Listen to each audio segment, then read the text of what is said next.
Its two heads rose in perfect synchronization, transparent scales gleaming as it uncoiled. For a moment it seemed confused, as if not understanding what had awakened it. Then it noticed the egg's absence. The roar that followed made the assassin instinctively back away. The hydra rose completely, its two heads moving in search patterns, while the crystallized mana in its scales began pulsing with contained power. Ren's mind screamed at him to run. The hydra turned both heads directly toward Ren, its eyes glowing as it recognized him as the egg thief. This was no longer a stealthy escape. The beast had seen him. Stealth no longer mattered. Ren ran like never before, each step resonating in the tunnels while the hydra's roar made the walls tremble. Knowledge flowed. Silver rank 3 hydras could shoot power rays, concentrated beams of light. This one, at gold rank, probably had even more lethal capabilities, but knowledge didn't reach that far. A strong vibration shook the tunnels. The hydra had begun moving, its massive body crushing rock while following its prey. Fortunately, it wasn't shooting. It needed to conserve energy. With its feeding from that small vein, each use of power meant minutes of recovery. Ren calculated while running that it would need to feed after 30 minutes of intense activity with so little mana. The first obstacle appeared. The natural bridge he had crossed before. The structure trembled with each impact of the hydra digging behind. Ren didn't even hesitate. He used the momentum from running to jump and grab the thread, the eggs bouncing on his back as he landed on the other side. A group of deep worms emerged from a side tunnel, their massive bodies momentarily blocking the path. At the hydra's next roar, the beasts writhed in panic harder and fled in the opposite direction, crushing each other in their rush to escape. The deep assassin passed by him like a shadow, but didn't even stop to look at him. The beast ran on pure survival instinct, its prey forgotten before a much greater threat. Behind, the sound of rock being pulverized echoed in the tunnels. The hydra wasn't bothering to follow the passages. It was creating its own direct path toward Ren. Ren ran down the now cleared path, following his steps. The potion's effects were beginning to fade, and Ren could feel energy accumulating in his system. His legs burned with the effort of climbing, each step heavier than the last. The living tunnel he had seen earlier now blocked the path, its body occupying the entire gallery. Ren stopped abruptly, trapped between the beetle and the approaching hydra.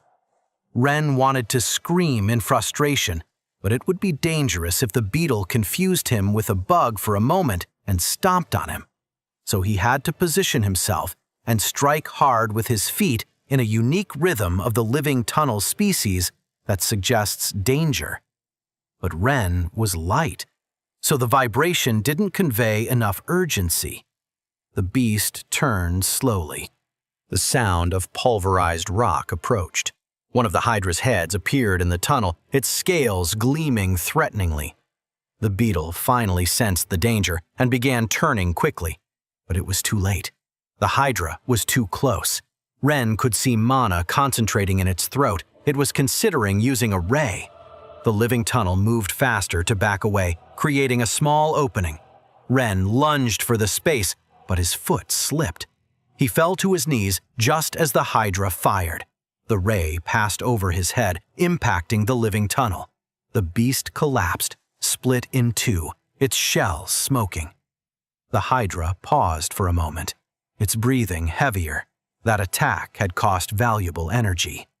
Maybe it had lost about 10 minutes of energy. Ren crawled to the other side of the tunnel through the small gap, then got up and continued running. The hydra roared in frustration, but didn't fire again. Instead, it approached the fallen living tunnel and began devouring it, recovering some of the spent energy. Each head could consume one of the huge beetle halves in an instant. Ren thought that would give it about 5 more minutes of energy. It could do that all the way up, consuming beasts to maintain the pursuit. At 275 meters, the air was more breathable, but the mana was still dense. Another group of worms emerged from a side tunnel. The beasts froze upon sensing Ren, but the sound of the approaching hydra sent them into panic. Ren was trapped in the middle of the fleeing worms. Their massive bodies pushed him against the walls while they writhed desperately. The hydra's roar resonated closer. In desperation, Ren pushed between 2 worms, the space so tight he felt crushed. Just as he emerged from the other side, he saw the hydra catch one of the lagging worms. One of the heads caught it with lethal precision, its jaws tearing flesh. But the other head kept the body moving while the first ate. Its eyes never stopped following Ren. At 250 meters, the tunnel narrowed. Ren could feel mana saturating his system. The potion was losing effect. His legs trembled from the effort while he crawled through a narrow passage. A section of the tunnel had partially collapsed, probably from the hydra's vibrations. Ren crawled through the debris. Behind, the sound of destruction approached. A deep assassin appeared before Ren in the narrow tunnel. The beast hesitated, caught between its hunting instinct and its fleeing instinct. The narrow cave entrance vibrated intensely. Ren worried about another collapse. But he was lucky. The assassin completely forgot about Ren and decided to flee. Ren crawled to the cave's exit while the hydra dug behind. His lungs burned. Mana saturated his body now that the potion no longer had effect. Each meter was a battle against exhaustion and energy overload. Ren finally emerged from the tunnel at 200 meters. A worm colony panicked upon feeling the vibrations, their bodies filling the tunnel in a chaotic mass. Ren had to jump over them, his feet finding small spaces between the writhing bodies. Behind, the hydra finally broke through the wall. The beast was panting now, the chase's effort beginning to take its toll. Ren took advantage to gain ground. He knew this area, turned, and climbed up a not-so-light slope that led to the conventional cave entrance. 150 meters, the first guard checkpoint. The air was lighter now, but his legs felt like lead. The backpack on his back seemed to weigh a ton. His hidden tunnel offered an alternative route, so he wouldn't have to explain. No, Ren thought while continuing to climb. There was no time for detours. The hydra was getting closer and closer. The checkpoint appeared before Ren, the mana lamp's light shining through the entrance. 3 guards moved hurriedly, alerted by the vibrations shaking the tunnels. "Halt!" one shouted when he saw Ren climbing the slope. "What the hell? It's the lucky mushroom boy!" Another guard recognized him, his expression transforming from surprise to anger. "Why were you prowling in the lower levels? This time you really—" The wall behind Ren exploded.